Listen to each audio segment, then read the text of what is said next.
बहुत बहुत धन्यवाद आपका। सबसे पहले तो मैं आपका इस पर पहला रिएक्शन चाहती हूं, क्योंकि हिंदू पक्ष ने यह कहा कि ये पहला पड़ाव था जो पार हो चुका है। आप क्या कहेंगे? ऑब्वियसली ये सनातनियों के लिए एक और उस विजय की ओर कदम बढ़ाना है जिस विजय की प्रतीक्षा हम लोग लगभग 350-400 वर्षों से कर रहे हैं। हम लोग जी। अपने धर्म की रक्षा के लिए इन लोग बड़े दुख की बात है कि हम लोग कोर्ट का रास्ता अपना रहे हैं, है ना। जो लोग जिस देश में हम लोग गंगा जमुना तहजीब की बातें करते हैं, वहां उसी देश में हम लोगों को अपने गोविंद के सम्मान के लिए, अपने सनातन के सम्मान के लिए, अपनी भावनाओं की रिस्पेक्ट के लिए हमें कोर्ट का रास्ता अपनाना पड़ा। और जितने भी सनातनी हैं आज वो ऑब्वियसली 100 करोड़ सनातनियों के लिए ये बहुत गर्व की बात है कि जो रास्ता कोर्ट के माध्यम से हम लोगों ने चयन किया है उसमें पहली सीढ़ी प्राप्त हुई है। और पहली सीढ़ी पर हम सबके हृदय में खुशियां हैं। 100 करोड़ सनातनी खुश हैं क्योंकि कृष्ण ऐसे हैं जिनके चाहने वाले देश विदेश में हैं। सिर्फ भारतीय ही नहीं, फॉरेनर्स भी भगवान श्री कृष्ण को बहुत प्यार करते हैं। तो ये उनकी भावना का भी सम्मान है। तो ये तो बहुत अच्छी बात है। जी, आप हमेशा ये कहते रहे हैं। इस मुद्दे पर जब आपसे पहले भी चर्चा हुई तो आपने कहा कि कुछ ऐसे हमारे साक्ष्य हैं जो वहां पर दफन है, कुछ ऐसा सत्य है जो सबके सामने आना चाहिए। क्या लगता है आपको कि सर्वे से क्या हासिल होगा? अयोध्या में क्या हासिल हुआ, काशी में क्या हासिल हुआ? अभी रिसेंटली मेरे और आपके साथ में हमने और आपने अभी कुछ ही महीने पहले काशी का फैक्ट देखा है। जब काशी में जांच हुई और सब लोग गए और वहां पे जाके सबने सर्च किया तो वो तथ्य मिले कि नहीं।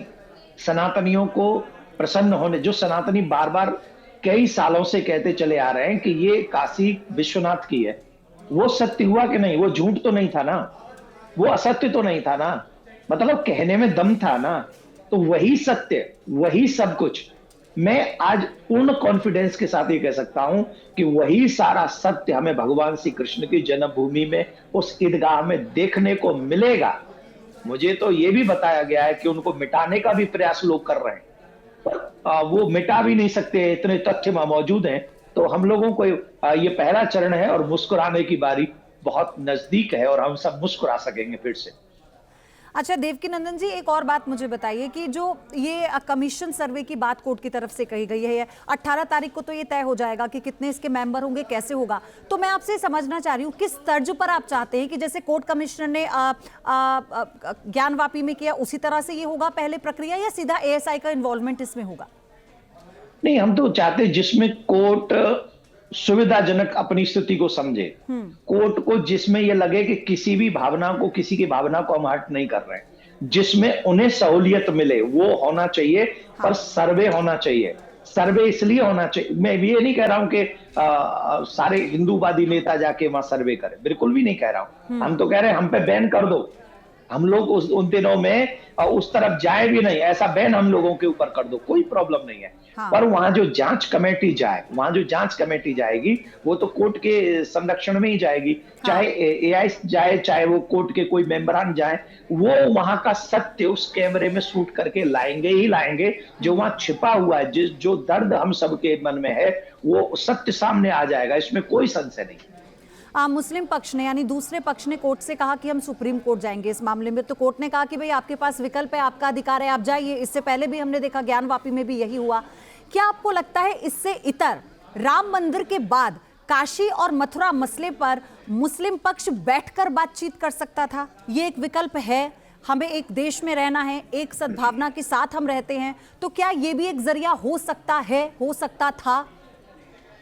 मैं आपको एक बात बताऊं, 2 मिनट है, आप पे एक कहानी सुनाता हूं मैं आपको। जी जी।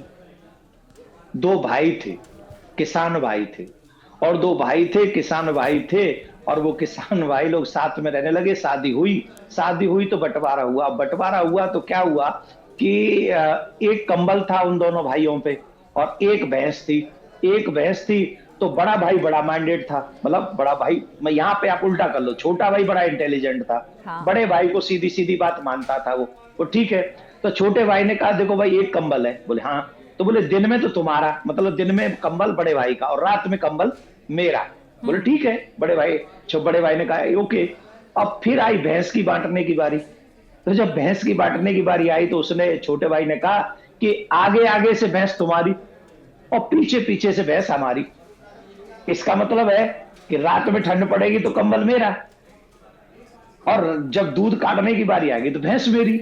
यही हाल हमारे मुसलमान भाइयों का है, जो 75 सालों से सरकारों से जो मजे लेते आ रहे हैं ये लोग जी।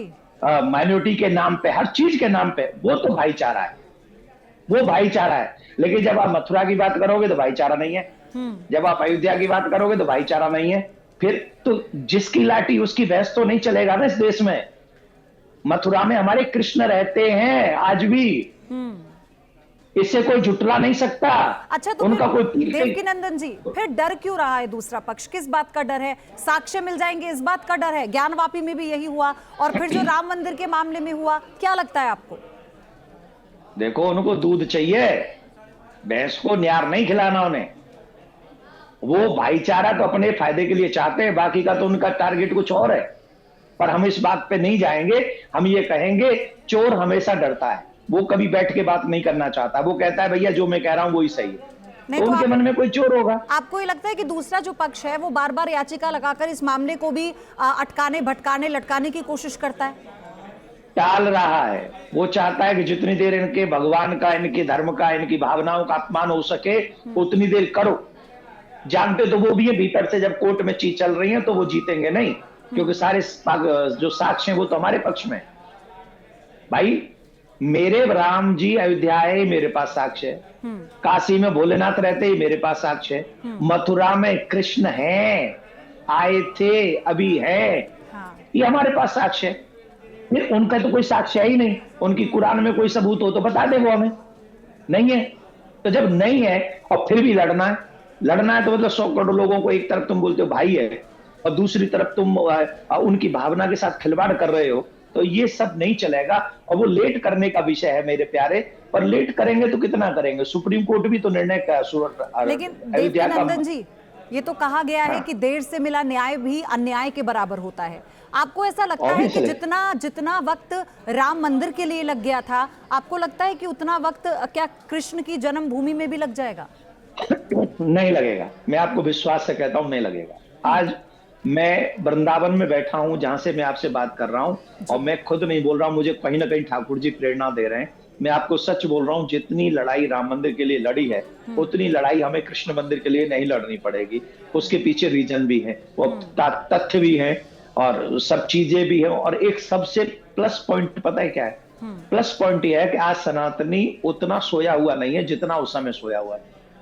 आज जो सच्चे सनातनी है वो जागे हुए, अपने हक की लड़ाई के लिए वो तैयार हैं, भगवान श्री कृष्ण के सम्मान के लिए वो तैयार हैं, अपने इष्ट का, अपने आराध्य का वो अपमान नहीं होने देंगे, इसके लिए वो रेडी हैं। जो सच्चे सनातनी है वो तैयार। मैं आपसे ये भी समझना चाहती हूँ देवकीनंदन जी, हमारे दर्शक जो हैं वो भी ये जानना चाहते होंगे कि ज्ञानवापी में जो याचिका लगाने का सिलसिला शुरू हुआ, उसके बाद जो दूसरे पक्ष ने याचिका लगाई, उसके बाद इसमें हिंदू पक्ष ने क्या सीखा? यहाँ पर वो कौन सी बातें हैं जिनका ध्यान रखा जाएगा और ये इसमें डिले नहीं होगा? बार बार एक याचिका आ रही थी, इसलिए जो फैसला था उसमें डिले हो रहा था, सर्वे के फैसले में ही।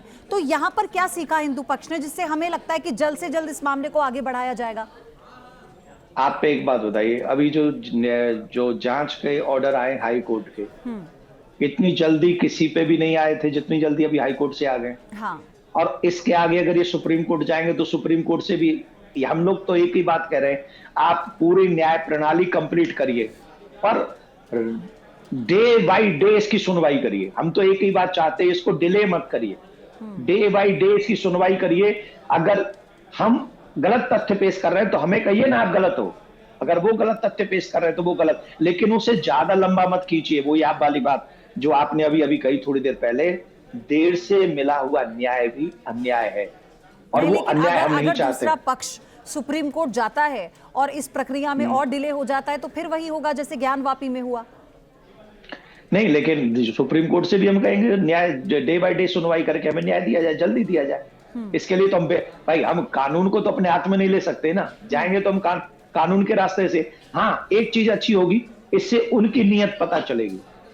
जो लोग गंगा जमुना खेल रहे थे ना, उनका वो चेहरा भी सबके सामने धीरे धीरे तीनों चीजों में आया। अच्छा, अयोध्या में आई है। आपको याद होगा काशी। देवकीनंदन जी, जब पिछली बार आपसे इस याचिका पर जब हम बात कर रहे थे तो आपने कहा था कि इस तरह के साक्ष्य वहां पर छुपे हुए हैं। मैं चाहती हूं कि आप बताएं कि आपने कहा कि कैसे उसकी जो सीढ़ियां हैं उसके अंदर भी बहुत कुछ है जो ये बताता है कि यहाँ पर कैसे हमारे जो कृष्ण हैं उनकी मूर्तियां हैं और कुछ अवशेष भी है। इसके बारे में आप मुझे बताएंगे फिर से?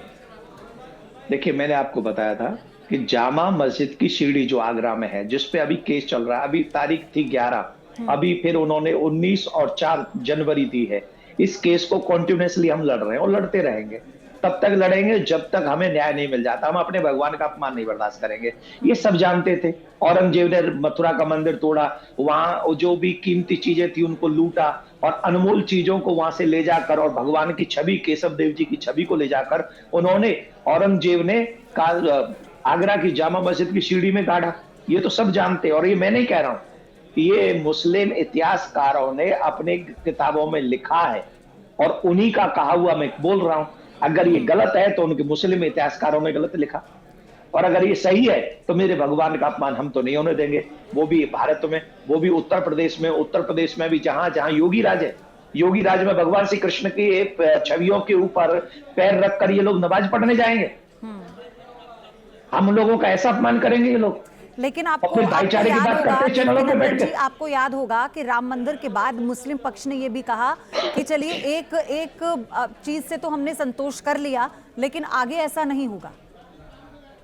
क्या नहीं होगा? हम और किसी चीज में अब कॉम्प्रोमाइज नहीं करेंगे। उसमें भी कहां कॉम्प्रोमाइज किया? उन्होंने गिफ्ट दिया है क्या? कौन होते वो कॉम्प्रोमाइज करने वाले? वो कौन है? कोर्ट के माध्यम से वो चीजें मिली है ना। उन्होंने कोई दान थोड़ी दिया है। उन्होंने हमें कोई दान थोड़ी दिया है, सहयोग थोड़ी किया है। काय बात का वो कॉम्प्रोमाइज करेंगे? लड़ेंगे क्या? वो मार डालेंगे क्या हम लोगों को? ठीक। कोर्ट भी अगर ऑर्डर देगा तो वो मार देंगे क्या हम सबको? या अच्छा, भारत में हमको रहने नहीं देंगे? सिर्फ 10 सेकंड में आखिरी सवाल देवकीनंदन जी, 10 सेकंड में आपको लगता है कि बातचीत के जरिए समाधान है? बिल्कुल भी नहीं। जब कौरव और पांडवों की बात हुई थी, भगवान श्री कृष्ण शांति दूत बनकर गए थे और दुर्योधन ने कह दिया था कि हम नहीं मानेंगे, और हमको ऐसा लगता है कि ये लोग भी मानने वाले नहीं है। कोर्ट से ही हमें आशा है, न्याय व्यवस्था बनाई गई है, इसलिए इस देश में अदालत है, कानून है और उस कानून का सम्मान सब करते हैं। बहुत बहुत धन्यवाद आपका। और वही कानून